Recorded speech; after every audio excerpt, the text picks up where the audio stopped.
Dikasih sejadah dengan pola itu, dia senang tuh ikutin. Kita nggak minta sholat, dia datang sendiri. Ya, nanti setelah mulai 7 tahun kan baru diajarkan dengan baik, diajak ke masjid kalau yang laki-laki. Demikian seperti kita mengawali dengan bermohon kepada Allah, semoga siapapun yang berada di ruangan ini atau terhubung dalam kajian ini, semoga senantiasa dijaga, diberkahi, dan dilindungi dalam kebaikan oleh Allah Subhanahu wa Ta'ala. Ada satu bagian yang penting amanat Nabi di hadis Muslim pada satu sifat kepemimpinan. Bahwa di antara sifat pemimpin dan yang dipimpin itu harus selalu membangun kekompakan dengan nilai cinta dan doa. Ini yang sering dilupakan. Nabi pernah menyampaikan, dan penyampaian ini, hadis ini didokumentasikan oleh Imam Muslim dalam satu kalimat yang singkat, padat tapi mengikat. Khiyaru a'immatikum man tuhibbunahu wa yuhibbunakum. Pemimpin yang baik itu adalah pemimpin yang kalian mencintainya dan ia pun mencintai kalian. Nah, membangun cinta itu salah satu jembatannya dengan doa. Oleh karena itu, di antara doa yang dianjurkan saat Anda memulai pekerjaan, itu bukan hanya untuk pribadi, lancarkan pekerjaan saya, tapi juga sehatkan pimpinan saya. Pimpinan mendoakan sehatkan anggota saya, sehingga semua itu melahirkan sifat harmoni yang memberikan kenyamanan dan kebahagiaan dalam bertugas. Nah, izinkan saya mengawali dengan itu dulu, karena itu di antara sunnah yang seringkali terlupakan. Sehingga bekerja itu lebih banyak dilakukan dengan tekanan menyelesaikan tugas dibandingkan dengan rasa cinta untuk bisa memberikan nilai ibadah di dalamnya. Yang kedua, semoga sholat kita diterima oleh Allah Subhanahu wa Ta'ala. Nah, yang kedua ini tidak cukup dengan amin. Kita harus tahu dulu standar penerimaan itu seperti apa. Dan yang kedua, kenapa harus sholat? Ini poin pokoknya. Mengapa sih umat Islam itu cukup hanya misalnya dengan bersyahadat saja dipandang sudah berislam, lalu berbuat baik? Kenapa mesti ada sholat? Kenapa bahkan yang pokok sampai 5 waktunya? Dan jumlah rakaatnya pun diatur sedemikian rupa, sampai teknisnya pun dijelaskan dengan rinci.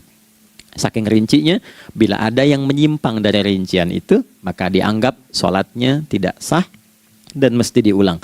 Shallu kama ra'aitumuni usalli. Sholatlah kalian seperti kalian persis melihat aku menunaikan sholat. Dan dalam sholat inilah kemudian ada sanad yang tersambung secara ketat sampai-sampai dalam hadis Muslim nomor hadis 397. Demikian di Al-Bukhari juga diabadikan di nomor hadis 757 oleh sahabat Abu Hurairah. Sanadnya tersambung kepada Khalad bin Rafi Az-Zuraiqi, seorang yang sholat di samping Nabi tapi bermasalah sholatnya. Lalu Nabi meminta beliau untuk mengulangi sholatnya. Sampai 3 kali peristiwa itu hingga beliau berkata, Ya Rasulullah au kama qala alimni ma uhsinu ghairah. Ya Rasulullah, tolong ajarkan kepadaku karena aku tak punya pengetahuan lebih dibandingkan dari apa yang telah aku kerjakan. Nah, dari dasar ini melahirkan satu pertanyaan kritis, ya, dan juga perlu argumentasi yang kuat secara syariah mengapa kita menunaikan ibadah sholat. Baik teman-teman sekalian, karena waktu kita sangat padat, ya, kita manfaatkan sebaik-baiknya. Saya mohon izin, kajian kita akan lebih fokus kepada inti materi sehingga manfaatnya lebih banyak kita dapatkan. Sholat satu-satunya amalan di dalam Islam yang mencakup 4 bagian pokok dalam beragama. Jadi ketika seseorang menetapkan dirinya beragama dan ciri satu nilai agama itu bernilai benar, ya, dalam nanti kalau kita mau komparasikan atau kita riset, itu ciri pokoknya ada 4. Satu, ada aspek namanya aspek keyakinan, ya, tauhid atau akidah. Nggak mungkin kan beragama kalau nggak yakin, ya, karena itu pasal 29 ayat kedua itu mengandung nilai keyakinan. Negara menjamin kemerdekaan tiap-tiap penduduk untuk memeluk agamanya masing-masing dan beribadah menurut agama dan kepercayaannya itu. Ya, jadi nggak mungkin kita bisa menghasilkan nilai kepercayaan dan ibadah kalau tidak ada unsur keyakinan. Atau bahasa kitanya disebut dengan iman.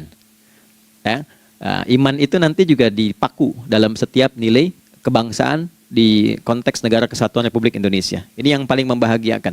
Jadi mau jadi pegawai apapun itu syarat, ya, salah satu syarat yang melekatnya beriman dan bertakwa kepada Tuhan Yang Maha Esa, gitu kan? Ya, kemarin saya di BPK itu ada 11 bab Romawi, 40 pasal. Ya, di bab yang keempat pasal 13 tentang pemberhentian dan pengangkatan itu ada 11 poin. A sampai K. Di poin B yang keduanya, syarat menjadi bagian dari anggota BPK itu beriman dan bertakwa kepada Tuhan yang Maha Esa. Baik, di Undang-Undang Pendidikan, Sisdiknas nomor 20 tahun 2003, itu kalau kita baca dari poin menimbang, ada 4, di poin B-nya saja sudah ada iman. Ya, Undang-Undang Dasar 1945 mengamanatkan pemerintah mengusahakan satu sistem pendidikan ya nasional yang meningkatkan keimanan dan ketakwaan pada Tuhan Yang Maha Esa serta akhlak mulia, baru mencerdaskan kehidupan bangsa.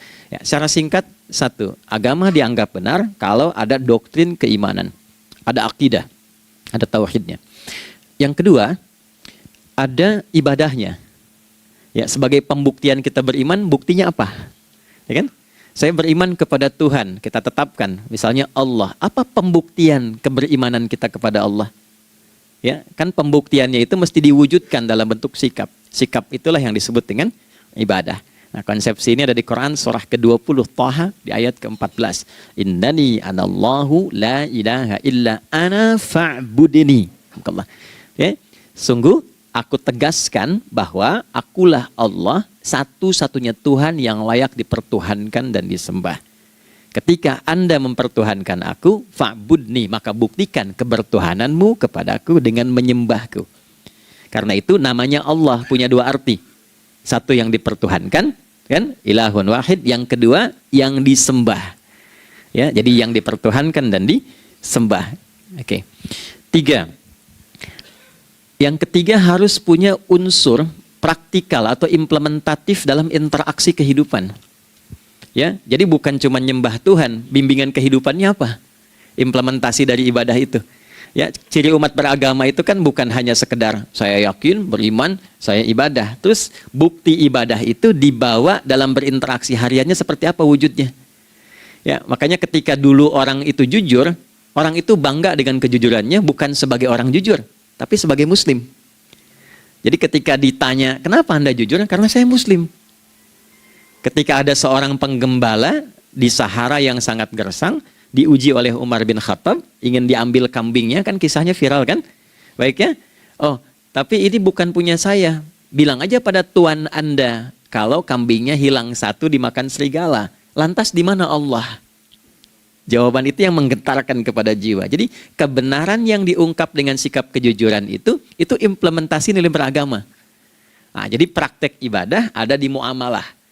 Oke, 1 akidah, akidah dibuktikan lewat ibadah, ibadah diimplementasikan dalam muamalah. Itulah sebabnya nanti seluruh bagian tubuh kita ketika digunakan untuk bersifat dan bersikap, itu ada tuntunan iman di dalamnya. Oke? Misal, saya tanya begini ya. Ini mukaddimah ya, kita belum mulai nih. Saya tanya gini, apa fungsi mata? Tuh kan, sudah keliru kan? Nah, kalau hanya melihat, hewan juga melihat. Ya, coba kambing melihat, ya kan? Elang melihat. Lalu apa bedanya fungsi mata kita dengan mata hewan? Ternyata ketika kita meriset ayat-ayat Al-Quran terkait dengan fungsi tubuh kita, itu rata-rata dibuka dengan iman dulu. Quran surah 24, surah Cahaya, ayat 30 untuk laki-laki, 31 untuk perempuan. Qul lil mu'minin. Ya Muhammad katakan, viralkan pada pria-pria yang menyatakan dirinya telah beriman. Yaghuddu min absarihim. Gunakan pandangannya itu yang dibimbing oleh imannya untuk melihat yang baik saja menurut standar imannya. Jadi kalau menurut imannya tak baik, nggak boleh dilihat. Karena itu ketika Anda sudah mengatakan asyhadu an la ilaha illallah, asyhadu anna Muhammad Rasulullah, kalimat itu dari lisan turun ke hati, itu jadi cahaya ke bagian tubuh kita. Makanya ketika Anda melihat, itu ada cara pandang tertentu yang dibimbing iman, standarnya beda dengan tanpa iman. Kalau nggak ada iman, semua mungkin terlihat. Tapi ketika ada iman, hati kecil Anda akan bicara, ini nggak baik. Palingkan. Nah, memalingkan dari yang tak baik menurut iman, itu namanya ghaddul basar. Oke, perempuan juga begitu, setara. Wa kullil mu'minati yaghdudna min absarihinna. Dan katakan pada setiap perempuan yang menyatakan dia beriman, maka gunakan pandangan itu dengan bimbingan imannya. Ketika tak baik menurut imannya, palingkan. Ya, Anda lihat kajian di YouTube, terus ada iklan kan? Nah, terus menurut standar iman nggak bagus, itu otomatis akan nggak suka itu. Ya, pasti dipalingkan. Ya, Anda kalau naik pesawat tuh ya, tugas keluar tuh, pertagas tugas keluar. Kalau pramugari lagi demo tuh yang dilihat pramugarinya apa demonya dulu. Nah, iman itu akan bekerja di situ tuh. Ya, palingkan tuh. Nah, sama dari mata turun ke jangan langsung ke hati aja, ke lisan dulu kan. Ya, ke mulut kan. Itu mulut tuh ketika digunakan fungsinya, imannya disebut dulu. Ya, Quran surah 49 ayat 11 misalnya, ya. Ya ayyuhalladzina amanu, imannya dulu. La yaskhar qaumin qaum. Ayat 12-nya la yaghtab ba'dukum ba'dha. Hai orang-orang yang telah menyatakan beriman. Kalau pakai alladzina disebutkan 1080 kali dalam Al-Qur'an, itu kalimatnya diksinya singkat, padat, mencakup semua tanpa sekat. Oke, jadi kalau laki-laki, perempuan, tua, muda, besar, kecil, beda strata, duniawi, itu semua tercakup di dalamnya. Hei semua yang telah menyatakan beriman, gunakan imanmu untuk membimbing lisanmu bertutur. Kalau masih merasa punya iman, jangan gunakan lisan untuk mencela, merendahkan orang. Untuk bergibah, membuat hoax. Didetilkan oleh Nabi, kalimatnya jelas. Man kana yu'minu billahi wal yaumil akhir, falyakul khaira aw liyasmut. Siapapun. Nah, dari alladzina ketika dirinci pakai man.